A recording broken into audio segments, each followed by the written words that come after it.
My name is Sarah McClellan. I'm originally from Jacksonville, Florida. I moved to Ogden, Utah in 1966. Growing up in the South during the late 40s and the 50s, there was a lot of segregation. When I used to ride the bus in Jacksonville and they had a white line, and I had to stand behind that white line, there would be all these empty seats up front, but I couldn't sit in them. Yeah, you never had to look at the Ku Klux Klan. I had to run from Ku Klux Klan with axe handles. When I was at my college, they burnt crosses on my lawn.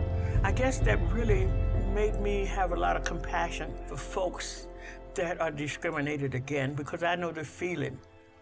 You live through that, and you have to have compassion for other people. And so when I came to Ogden, I said, I need to get involved because there's not a lot of folks involved that look like me.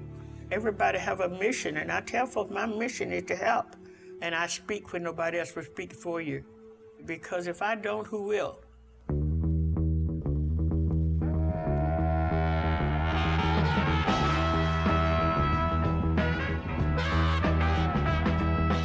And I started out with YWCA, which is now YCC in Ogden, because I've been a longtime member of the NAACP ever since I was a kid.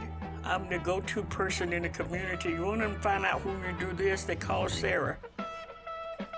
Well, I grew up in the late 40s and the 50s. A lot of folks smoked back in those days. In my neighborhood where I grew up, everywhere you look, you'll see tobacco signs. And they target young folk. And so kids think it's okay.